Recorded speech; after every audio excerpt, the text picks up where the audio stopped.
In poker, the Joker card is used as a wild card to make the game unpredictable. Knowing that there are 4 suits, and therefore 4 of each number and face of the different suits, helps players in knowing what possible combinations of cards other players might have in their hands. But with a Joker, there could be 5 kings. There could be 5 aces. You're always confident you know the rules, until the Joker comes up.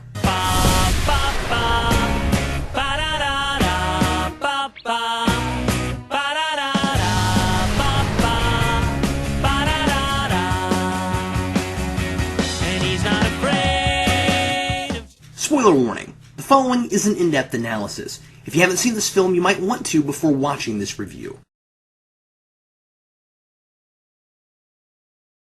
The Dark Knight is considered by many to be the best superhero film ever made, and there are a lot of reasons for that. Heath Ledger's Oscar-winning performance of the Joker, the dark themes of anarchy and terrorism we'd rarely seen in a superhero film before, the fact that it plays as a sophisticated, complex crime drama, and that while it's based on a superhero comic, it isn't limited by the expectations of that genre and appeals to a wider demographic than just comic book and action movie fans.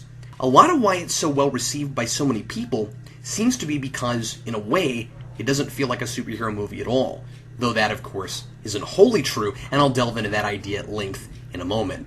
But despite the record-breaking box office and the extraordinary impact the film had on the movie industry, there are naturally people who think The Dark Knight is overrated. For some, the argument is the same as why some people didn't care for Batman Begins. It wasn't their Batman. But this time, there's the added complaint of, that's not my Joker. It goes without saying that Batman didn't need The Dark Knight to remain one of the most popular American characters in history, and with his long and rich history, a lot of his fans know what they want him to be and what they want his rogues to be. To many, if the Joker isn't to the T the same character as Mark Hamill's portrayal in Batman the Animated Series, he's not the same character. For these fans, they don't want a reinvention, they want what they feel they didn't get from Jack Nicholson's Joker in 1989, the demented, unpredictable, yet hilarious Joker, a Joker who was, at the core, twisted, but still a lot of fun to watch. And I'm sure some of those fans were disappointed to, as they see it, watch a Joker who's relegated to a terrorist.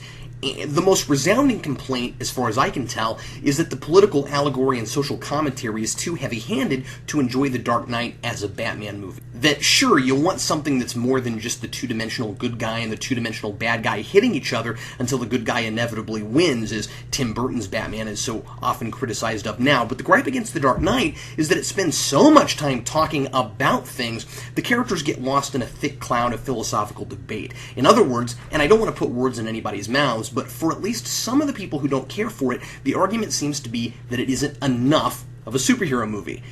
Now, someone once said that The Dark Knight is like eating a really big, amazing steak, and wanting more even though you're full. Of course, this was someone who really, really likes The Dark Knight. I think The Dark Knight is like the restaurant where the really big, amazing steak was served. If a new restaurant opens and people tell you for weeks on end you gotta go there, and you've gotta try this incredible steak, by the time you finally give in to the hype and try it out, chances are your perceptions will have been tainted, and the steak won't taste nearly as good as it may have had you eaten it the day the restaurant opened. Of course, you can't fault your friends, they just want you to have the same incredible experience they had. But the very fact that they told you ad nauseum how incredible their experience was is precisely why you can't possibly experience it the same way, because you're expecting it. Because now that it's been talked up so much, you're going to demand more from it than it can possibly deliver. You want perfection. Now, that's perhaps not the best analogy just because The Dark Knight was hyped up by Hollywood and its incredibly well-executed viral marketing and traditional ad campaigns well before anyone saw it. The popular YouTube web series I'm a Marvel and I'm a DC did a video before the movie was released making fun of the anticipation, depicting the movie's opening as if it were the second coming of Christ. But my point is, it's natural to be skeptical of anything so massively hyped, and that's going to affect how you experience it. But I've never been the sort of person to jump to hating something just because it was popular, and I also try not to let the popularity overwhelm my common sense. No matter how the masses rally behind something or completely blackball it, I'm going to allow myself to love it or hate it based on the experience I had with it, and hopefully I didn't wait until all my friends shared their experiences first. With something like this, it's impossible to be completely objective. It's Batman, it's a sequel to a movie I really love, but to the best of my ability, I tried to let it stand on its own and to judge it on its own terms. And I have to say, I liked it a great deal more the second time I saw it than the first because it's so dense with material, there's so much stuff going on, I was overwhelmed on the first viewing. I lost myself in the performances so much that I completely missed a lot of what the story was doing until I saw it again. As I try to say frequently, this is my view of the film, and you should feel free to have your own. I have to be honest, I've been dreading doing this review. It's been my most requested and, in some cases, most demanded review, and I know I can't possibly make everybody happy. Some of you are expecting me to say The Dark Knight is the greatest superhero movie ever made, and others of you are expecting me to call it the most overrated. As you can probably guess by now, I'm not going to make either of those statements. And so, rather than trying to guess what people want me to talk about, I'm going to just speak my mind. I'm going to do my best to give you my honest take on The Dark Knight. Again, I don't expect anybody to agree with me, but I do encourage people to judge a piece on its own terms, for what it is, rather than what you'd like it to be. Like I said in my review of Batman Begins, I think a well-made movie is still a well-made movie, even if it's not what you like. If it's not your bag, I completely understand, and luckily it won't be long after this trilogy is wrapped up before you'll have the chance to try out a brand new kind of Batman bag. But for me, The Dark Knight is an enjoyable and thought-provoking but intense and tragic film, a delicate balancing act between exploring an idea and making an entertaining commercial movie. I've always said the best superhero films are those that are something else first and a superhero movie second. The Dark Knight is, at its core, an intricate crime drama. The city versus the mob, the police trying to run all of organized crime into the ground, the mob limping along on its last leg after Batman has done so much to clean up the city's streets. I don't think there's a more involved plot in a superhero movie than The Dark Knight. It's an extremely dense film with the various factions of the mob trying to stay afloat. The crooked tycoon out of Hong Kong helping to keep the Gotham mob's cash flow going, Harvey Dent and Jim Gordon's plan to track the mob's money with marked bills and cut off that cash flow, the politics of jurisdiction. They can't go after Lau while he's back in Hong Kong, but Batman can. Then once Batman turns him over to the Gotham police, there's the law lingo about a RICO case, where if you can charge one offender for a crime, you can charge all of them, and that's how Harvey put several hundred gangsters behind bars in one day, and that leads to the dangers of Gordon and the mayor putting all their eggs in one basket, trusting Dent to hold the city together while every criminal that's left will be coming after him. When the movie was over, I felt like I'd gotten a crash course in criminal justice and big city politics. I never thought I'd go to a Batman movie and learn things like what a RICO case is. Jonathan and Christopher Nolan really did their homework to make a legitimate modern crime thriller, and not just leave the details in the background to focus on the action. I don't think those details overshadow the humanity of the story. I think it's important that we see specifically how hard this triad, Batman, Dent, and Gordon, all work to bring down the criminal underworld. How much it means to each of them that this plan succeeds, because going through all of this with them, we can better experience the pain each of them goes through when the Joker steps in and they fail to fully stand up to that corruption. The Dark Knight and Iron Man both set the stage for a new breed of superhero movie, films that were about a person putting on a costume and trying to save the world, but films that were also more sophisticated and about something more meaningful and culturally relevant than simply inspiring people to be proactive, to stand up for what they believe in, to help people. Those are, of course, excellent things for a film to inspire us to do, but if every single superhero movie told us the same thing, there'd be no reason to keep making these things. That message becomes an easy formula rather than something we can really get anything out of. The Dark Knight thrilled a lot of us because it felt fresh. It was unpredictable. It doesn't neatly fit into the superhero movie formula we're used to. Heck, it doesn't really fit neatly into the basic three-act formula, and yet it's surprisingly cohesive and confident about what it wants to be. 3 times in the film we're told Batman is not a hero. When Bruce allows Harvey to turn himself in as Batman after the Joker has already killed several people trying to force Batman to reveal his true identity, Alfred tells Rachel that Bruce is making a sacrifice. He's not being the hero. He's being something more. After Rachel is killed and Harvey loses half his face in an explosion, Bruce implies that he's not really a hero when he says, "Gotham needs its true hero, and I let that murdering psychopath blow him half to hell." Finally, at the end of the movie, after Batman decides to take the fall for everyone Harvey killed to preserve Harvey's reputation, Gordon explains to his son Jimmy why the police have to chase him. He's not a hero. He's a silent guardian, a watchful protector, the Dark Knight. Now, personally, I thought that was a little bit too spelled out, but the point is, Batman's whole character arc is about learning what Batman's limits are. That morally, there are lines he can't cross, but as a symbol, he has to allow himself to be whatever Gotham needs him to be so it can survive, whether that's symbolically a hero or a villain. And he faces the consequences of trying to be a hero. He's inspired a lot of good, but the worst evil he's had to contend with, a man he doesn't even understand because he doesn't play by the same rules as the other villains he fought, was also inspired by him. If Batman didn't exist, none of the horrible things that happen in this movie, the people that Joker kills, Harvey Dent's tragic fall from grace, Rachel's death, none of it would have happened. And most importantly, Batman doesn't really win in the end. The Joker goes to jail and Harvey is stopped before he can kill anyone else, but again, in order to preserve whatever progress Dent made in giving the people of Gotham hope, he has to become the villain, to make everyone think he's a murderer. The Joker ultimately doesn't win, but Batman doesn't either. So the superhero movie that changed all the rules, that helped to really jazz people about the genre again, is telling us that its hero isn't really the hero. Is Batman being noble by not being the hero, as Alfred says, or is all of this his fault for getting involved in a situation he didn't fully understand back in Batman Begins? His fault for inspiring evil as well as good, even if it was unintentional. Was he never a hero in the first place, and he's just cleaning up his own mess at the end? Now, let me be clear, I'm not saying The Dark Knight isn't a superhero film, but I do think it's realistically questioning the idea of being a superhero and the broader implications of that. Batman Begins was about the superhero coming-of-age story, about a man facing his fears, using his fears, and developing into an ideal he would use to inspire others and change the state of things in his city. The Dark Knight is about how society is affected by that ideal. It's about how complicated real life is. You can't just put on a costume, be the good guy, punch out the bad guy, and call it a day. For every action, there are consequences, and for every good thing that comes out of your well-intentioned actions, there may be unintended consequences. The question you have to ask yourself is, and the question the Dark Knight asks numerous times, is whether or not it's worth it. Without Batman, the city would be as crime-ridden as it was in Begins, still run by Carmine Falcone, and Harvey Dent may have never even run for DA. He certainly wouldn't have been able to get as much done. But Batman also, as Alfred reminds Bruce, pushed the criminal underworld to the point of desperation, and so they turned to the Joker, a man they didn't fully understand, and none of that would have happened without Batman in the first place. So is he a hero? Or is he just making things worse? At the beginning of the movie, Harvey has his famous line, you either die a hero, or you live long enough to see yourself become the villain. He doesn't offer up a third alternative. He never even gives a thought to the idea of just sitting back and letting the city stay corrupt. He believes in Batman for trying, even if he ultimately fails. And that's what Batman realizes at the end, that despite the horrors he's perhaps indirectly responsible for, as Alfred says, it was always going to get worse before it gets better. And he also says that's the point of Batman. He can be the outcast. He can make the choice no one else can make. The right choice. Even though Dent was corrupted by the Joker, Batman learned a lot from him before that.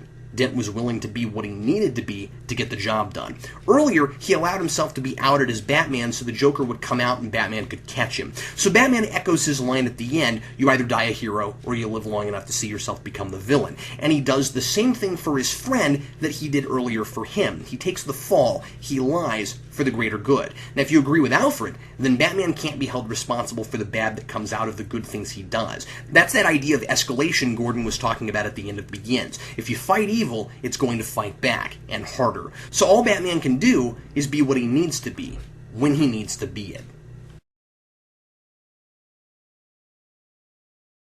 Vince has told me numerous times that because of the way this movie was advertised, he really expected it to be Joker the movie, like 1989 was, and was pleasantly surprised when that wasn't the case. The Joker steals the show in the sense that Heath Ledger's performance is so visceral and layered, he had such energy in every frame of film he was in, and he is the most memorable part of the movie, despite being only one of many important elements. But he doesn't have more screen time than Batman like Jack Nicholson did, and he's out of the movie completely for the last 15 minutes of the movie. If you want a great superhero movie that will hold up, you want a villain people love to watch and love to hate, but you don't want that villain to overshadow the hero and lessen the impact of his story. Some people have criticized this film for doing that very thing, but I don't see it.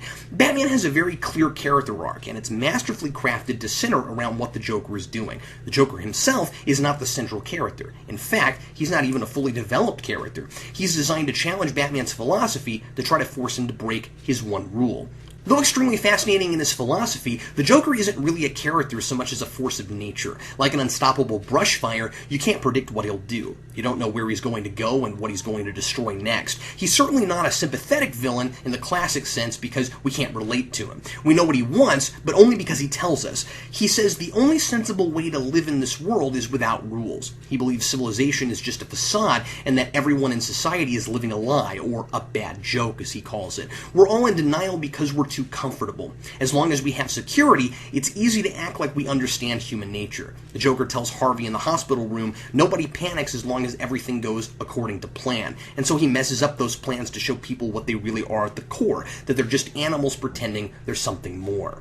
But we don't know why the Joker thinks this way. We don't know his background, though he gives us two conflicting stories about how he got his scars, and I can only assume that neither of them is true. And we can never really be sure if he's ever telling the truth about anything, save his philosophy of anarchy. We can at least be sure he believes what he's selling about trying to show humanity what he thinks its true colors are, because he's fairly consistent about that. He never cares about money, proving that when he burns his half of the giant money pile toward the end. And he gets pretty frustrated when neither boat blows the other up in his social experiment, where he's trying to prove that when the chips are down, people will always commit horrible atrocities to save themselves, and that compassion is an illusion. That's when Batman says the Joker is just trying to show that deep down, everyone is just like him. So how did he get like this? It's not really a problem that we don't know because he's such an effective device. We get to use our imaginations and watch this bizarre, terrifying human being and wonder where he came from. Fans have often said the Joker should never have an origin because that's part of what makes him so interesting. You can never be completely sure if he's actually insane or not. Sure, we can say something must be wrong with someone mentally if they just go around killing people, but that's putting things in our civilized terms, arguing with a guy who thinks all of that is just made up to preserve order. The really scary thing to me is the possibility that one of the times the Joker is telling the truth could be when Gamble calls him crazy and he very pointedly says, "I'm not. I'm not." We want to believe people are deep down good, and it's only after something terrible happens to them that they're corrupted, like we see here with Harvey Dent. Batman believes criminals are uncomplicated, that you can beat them as soon as you figure out what they're after. But what if nothing happened to the Joker in his past? Nothing at all. What if he just woke up one day, looked at the world, and said, this doesn't make any sense. All I see is hypocrisy and misplaced ideology. What if he was just a really smart guy who overthought everything, really analyzed things, trying to get to the truth? Oh God, what if the Joker is me? Nah, I'm just kidding. But that's a scary thought, isn't it, that the Joker might be perfectly sane and is capable of everything he does anyway? A lot of the terror that comes from this reimagining of the Joker comes out of what we can't see. Parents complain that there was too much gratuitous violence, but I completely disagree with that. I don't think the movie is overly violent, especially compared to most other recent PG-13 films, but rather that what violence there is intensified by the themes surrounding it and how it's shot. There's no blood in The Dark Knight. When the Joker does his magic pencil trick, all we see is the Joker slam his hand down and the thug go out of frame. That's it. The Joker talks a lot about what it's like to kill someone with a knife, how he uses knives instead of guns so he can savor all the little emotions, but we never sit down with him while he actually does that. This movie is absolutely not suitable for all ages. I'm not saying that. I would have been horrified by some of the ideas presented in this movie when I was 7 or 8, by the implied violence, but not necessarily by very much that were actually shown. Every time something really horrible happens, the camera cuts. We don't actually see the Joker kill Gamble, nor do we see the tryouts when the Joker makes Gamble's men fight to the death for the right to work for him. When I first saw the trailers, I was worried this would be an extremely gruesome, humorless Joker. And I think for being a terrorist and for all the mutilation we know he does but we never see, he's presented as tastefully as possible, and he's surprisingly entertaining in that somewhat uncomfortable, I probably shouldn't be laughing at this kind of way. We know he impaled a man's head through a pencil, but the way Ledger delivers that scene, I can't help it. It's really funny, and yet fully in character. Ledger found a way to make this manipulative anarchist with the most depressing message ever extremely entertaining. For my money, though he's definitely a reinvention of the character, it's an absolutely valid one. After decades of Batman stories, I'm glad we're not just constantly retreading what was already done with these characters and finding ways to update them for modern audiences. These characters have always evolved and grown over the years, and it's refreshing to me to see that that's still happening as long as compelling stories come out of it. By the way, I think my favorite bit with the Joker is when he keeps hitting the button on the detonator trying to get the rest of the hospital to fall down. That's good filmmaking. Somehow this movie got me to laugh at a man trying to blow up a hospital.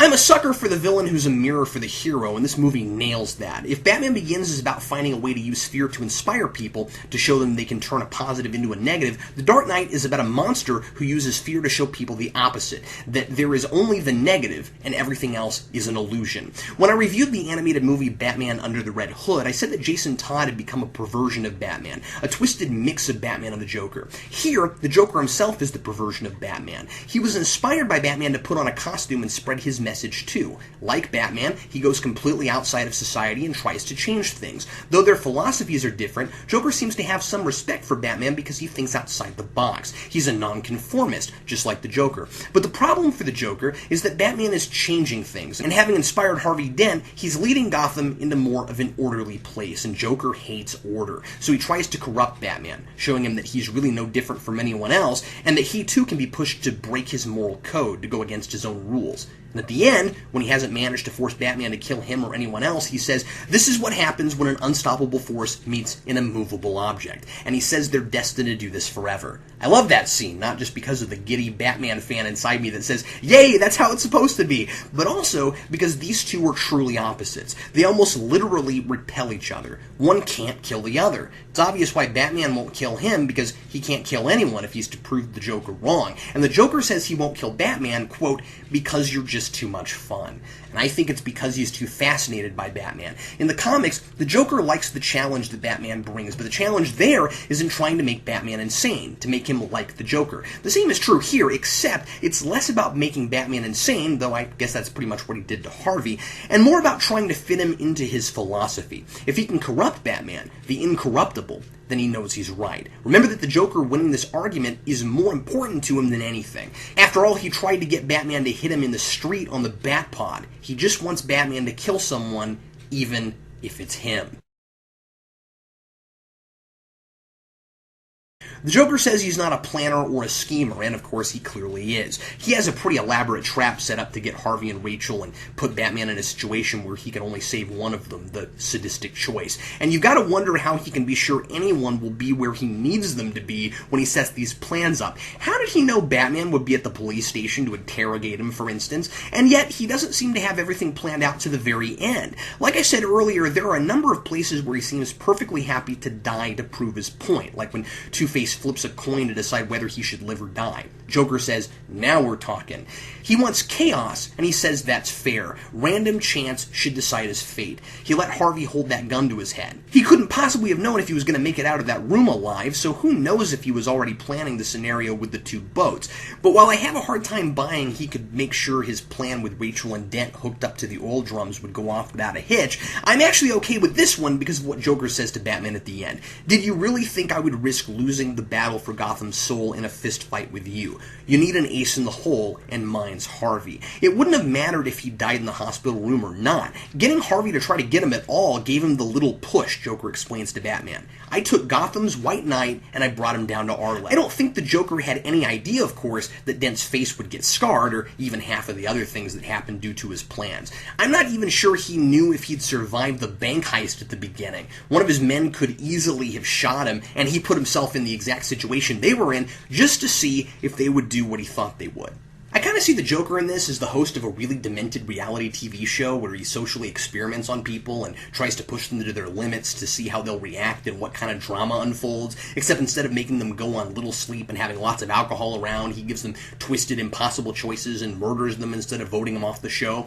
Obviously, I don't think the movie is actually a commentary on reality TV. I just think it's kind of a fun way to look at it, but I do think it's interesting that he manages to get a lot of his schemes on television. Anyway, there is some truth to what he says about not being a planner. What he's saying is that he's not interested in control like the other planners, like he says of Gordon and Dent and the mob. They're all trying to control their own little worlds, he says. He says he just does things. He's like a dog chasing cars. So I think a lot of his schemes he really does just throw together in the heat of the moment, multiple examples to prove his philosophy rather than one giant scheme. For example, he didn't know Reese would come on television and try to tell the world who Batman was. He didn't even know who Reese was at that point, as far as I know. To refresh your memory, this is the accountant who works at Wayne Enterprises and figures out Bruce's Batman because of blueprints he finds of the Tumbler, which was was developed at that company. But very quickly, he devises a plot to blow up a hospital if Reese isn't killed within an hour, and that gives him just enough time to go give Harvey that little push. Is this all too convenient, or is the Joker simply smart enough to see opportunities others might miss? Is it too coincidental that Reese just happens to go on TV right when the Joker really wants to break into a hospital to see Harvey Dent? Maybe. I'm not entirely sure why he's kept quiet until now, given that we found out pretty early in the movie that he has this information, and Joker's killed a number of people because Batman won't turn himself in. But I don't think it's too convenient that Joker thinks this up. Keep in mind, that's why he does this. By saying he'll blow up a hospital, he's able to cause a panic at Gotham General and get a lot of the building cleared so it's easier for him to get to Harvey. I buy this one more than I buy everything that had come together for the plan with Rachel to work. This is the one time I sat in the theater watching a superhero movie and didn't say, oh great, the villain's stealing the girlfriend again. I wonder where this is going.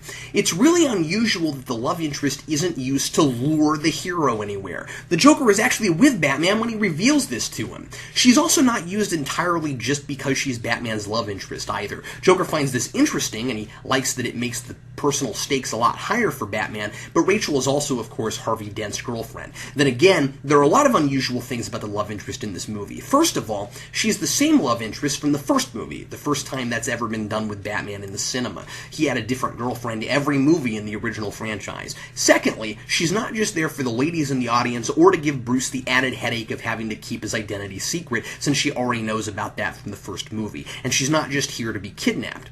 Okay, she's kind of here to be kidnapped. Her death plays a huge role in the tragic theme of the movie, which is that heroes can never be truly happy. She told Bruce at the end of Batman Begins that when the world no longer needed Batman, they could be together. Now, I resisted using that idea as a major thrust for this movie because I didn't want a love triangle to get in the way of the larger issues, with Batman's attempt at making Gotham a place that doesn't need him. Instead, it plays perfectly into that idea by creating a character in Harvey Dent who can actually take over for Batman. You get this idea in the comics sometimes that Batman knows from the beginning that his cause will never truly be finished. He sometimes seems almost as crazy as the psychotic villains he fights because he's obsessed with trying to obtain something he can never have, a world without crime. But the Nolans have devised a believable scenario where Dent may be creating a world where Batman really isn't needed anymore. That's why this world visually seems so much brighter than the world of Batman Begins. And so it makes sense that this would come up. Bruce has every right to ask Rachel this. The time is coming where the world won't need Batman, but she doesn't know if she can wait for Bruce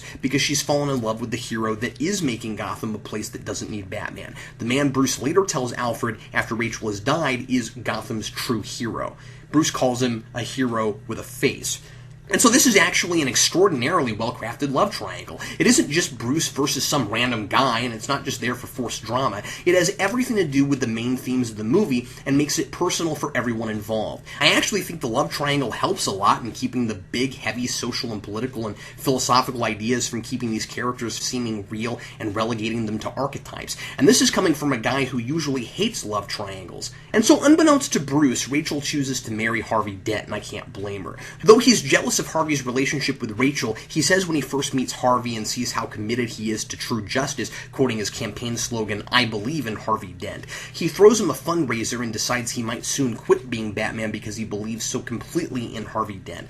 When Rachel dies and Bruce still thinks she was going to wait for him, he tells Alfred Dent can never know. He wants to protect his friend, who's in terrible shape in the hospital and doesn't need any more pain. Very rarely do you get a love triangle like this where the two people vying for the same girl or guy care so much about each other's feelings, having such respect for how the other person feels, even though they hope to get what they want. And so Alfred, having read Rachel's note, revealing to Bruce that she wants to marry Harvey, decides not to show the letter to Bruce to protect him with all the pain he's going through, just as Bruce thinks he's protecting Harvey. Yes, this movie has a lot of really heavy themes, but I think these characters are very real, and I find myself feeling for both men when they lose the woman they love. Briefly on Rachel herself, I think Maggie Gyllenhaal plays her very well, and I probably would have liked her more in the role had she gotten it in the first place. But I think she looks a few years older than Katie Holmes, and that distracted me when I first saw the film. I had to remind myself she was supposed to be the same character. She does seem a little more sarcastic than the character from the first film, but I think she's overall likable. I'm just in the minority in that I actually liked Katie Holmes in Begins and really missed her here.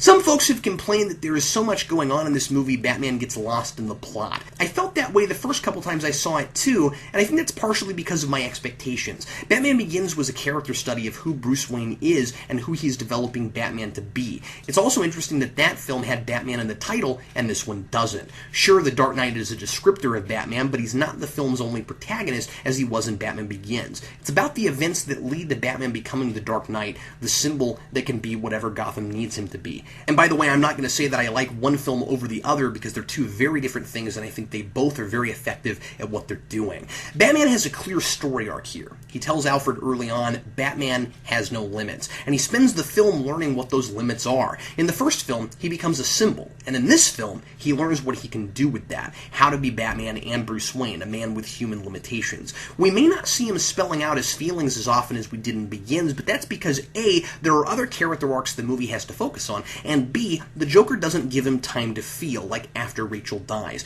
There's one very tender scene between Bruce and Alfred, where Bruce is looking out the window, defeated, hating himself for setting Gotham down a path that led to Rachel's death and dense mutilation. And shortly after that, he's forced to put that all aside and deal with Joker's threat to blow up a hospital. I think this scene tells us everything we need to know, as it parallels the scene in Batman Begins where Alfred comes to offer Bruce supper just after his parents have been murdered. This scene happens the same way. Alfred enters the room, says, "I thought I'd prepare a little supper," and Bruce ignores him. He says, "Very well," and then Bruce stops him and says that it's all his fault. Exactly the same in both movies. The first about his parents' deaths, and here about Rachel and Dent. In Begins, Alfred tells Bruce it isn't his fault. Here, Bruce tells him, "I was meant to inspire good, not madness." And Alfred says, "You have inspired good." But he also tells him that this was inevitable. Just after his parents' deaths, Alfred says there was nothing he could do. He tried to save Rachel, but he failed. Bruce feels as responsible as he did when his parents died, and that led him to become Batman. This new failure leads him to take Alfred's advice to the end and endure. Let Batman be the outcast. I don't think Bruce's characterization is lost in the events in the movie, I just think they're very intertwined. Bruce makes the choices he makes because of how he feels about what he perceives as his failures, even if the film doesn't spend a lot of time showing him brooding about it. This being a tragedy, it's a little more complicated than simply calling this a triad of three protagonists. Batman and Gordon have their own arcs, and so does Dent, but by the end, obviously, he's no longer a protagonist because he's switched to a second antagonist. But he's now one of my favorite movie villains because he's so much more layered than just simply being the bad guy. We watch him go from the best hope of Gotham City to being completely corrupted. Not that he compromises his principles, but that he gives up on them, resorting to murder to get revenge on those responsible for killing Rachel, rather than trusting the judicial system he's fought so hard for. This transformation goes against our expectations. You wouldn't expect the movie-length story to be long enough to do this effectively, but I think it works quite well, a far cry from the thrown-together Venom origin and death at the end of Spider-Man 3. Yes, it's a half hour longer than your average superhero movie, and some people have called Batman's Catching the Joker a false ending, but the kidnapping of Gordon's family is set up before that, and while I might have expected it to end a few minutes earlier, the Joker is still very present in those last 15 minutes. He's not there in what he does to Harvey, and ultimately, this being his trump card, it feels necessary and deliberate to me. On first viewing, purely as a Batman fan, I kind of cried foul on Dent's death for a couple of reasons. The first was that it seems like if there are two supervillains in a movie, almost always one must die and one must stay alive. But like the Joker, Two-Face is reinvented too. Rather than having a second personality that manifests itself, the two sides represent the goodness Harvey used to believe in and the evil the Joker has brought out in him. If you wanted to stretch, you could even say they represent Batman and the Joker. Now that Rachel has died and half his face has been blown off, his two-sided coin has been scratched, the coin he used to use to remind himself that the choice was always his, he's had a psychotic break, and he's decided that he was wrong. No matter what you do, you can't force the world to be fair. So he goes with the next best thing, what the Joker calls chaos, random chance. Everyone has the same chance no matter who they are. So now when he flips his coin, he really is letting his coin make the decisions for him. He's turned into a horrible parody of himself, the way the Joker sees it, his true self, with all the BS social constructions, nobility, honor, fairness, honesty, burned away. For the sake of this story, the whole point of Harvey Dent is tragedy, tearing a good man down and seeing how our other protagonists deal with that at the end. Two-Face isn't the real Harvey Dent. In a way, he is a different personality, though not the way he is in the comics. There's not a Harvey and a Two-Face personality, but simply a new, oversimplified version of Harvey who's taken his place now and has replaced choice with chance. Or at least that's how I see it. Could he have survived and been a great villain for another movie? Very possibly, but the ending of this film would have been very different, and Batman's character arc would have also been very different. To learn what Batman really has to be, and to learn how chained to that persona Bruce Wayne is now, and the reason Rachel could never have been with him, Harvey had to die. And to personally answer a question I posed at the beginning, is Batman wrong for bearing the truth?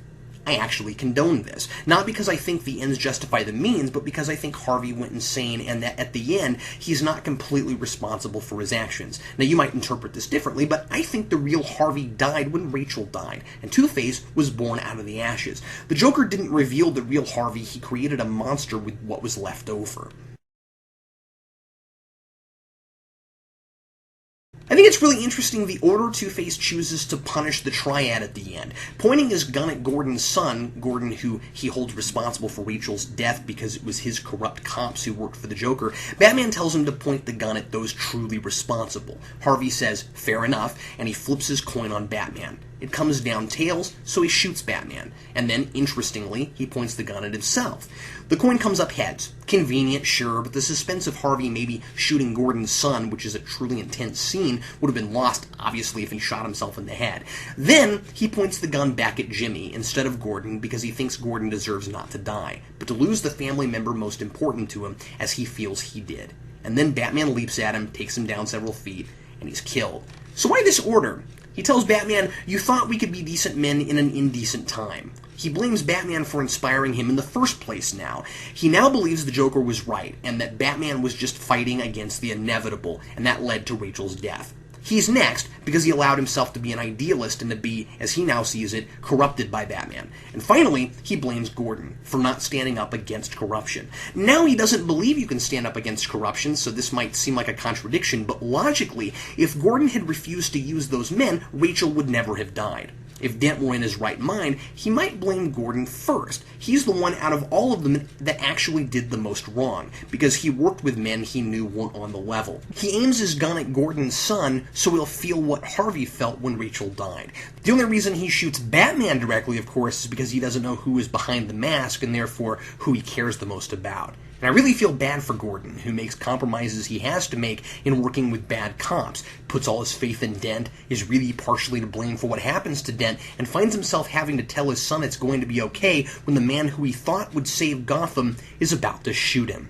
Gordon goes a long way in trying to stop the mob and take out the Joker, especially faking his own death to get the drop on the Joker, and we really understand why he's the best man for the job of commissioner, but also how impossible his job is. The Joker puts Batman in an impossible situation, but Gordon is already having to make impossible decisions at the beginning of the movie. As he says to Harvey early on, he wouldn't have any help if he didn't work with any cops that Dent hadn't investigated. The message here is there's no black and white. To really get any good done, Gordon has to get his hands dirty. Fundamentally, it's wrong. And yet, what would you have him do? It makes him extremely relatable, I think.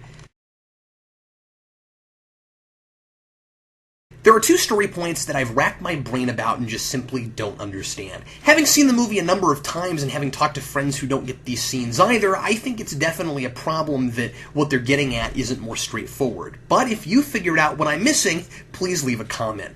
The Joker tells Batman that killing is making a choice when he sets him up for the sadistic choice between Rachel and Harvey. But if he's trying to force Batman to make a choice, then why does he trick him by telling him Harvey and Rachel are at the opposite places from where they really are? Is he just being sadistic, or is there more to it than that? The only thing I can figure is that he's pretty sure he'll go after Rachel because of the way he, as Joker says, threw himself after her earlier in the movie. And somehow he knows Batman will get there before the police do, maybe because that location is closer. And so he chooses Rachel to die because that's the one he's going after. But I'm really not sure, and that seems pretty convoluted. I don't think you can chalk it up to the Joker just being random, because regardless of how far ahead he plans, everything he does seem to be with a purpose. The Special Crimes Unit has a nickname for Harvey. They call him Two-Face. Harvey hates this and sees it as a really derogatory thing. He mentions it to Gordon, and Gordon gets nervous and won't make eye contact with him, saying, I wouldn't know about that. When Harvey ironically gets half his face blown off, he brings it up to Gordon again, making Gordon say Harvey Two-Face. Forgetting how unbelievably convenient it is that he would look like that after getting that nickname, why do they call him that? He's not crooked, he's not a liar, everyone seems to like him. His whole shtick is that he's an honorable man and stands up against corruption. How could he possibly earn a name like Harvey Two-Face? This seems like a pretty big plot point for no explanation. What am I missing? The final thing I'd like to touch on is political allegory, as the film has sometimes been said to just be a defense of George W. Bush's actions in the War on Terror, as Bruce Sibley notes in his book, $1 Billion Batman. I don't like to get into personal politics, but obviously there are some political ideas in this movie, and I'd be remiss if I didn't bring this up.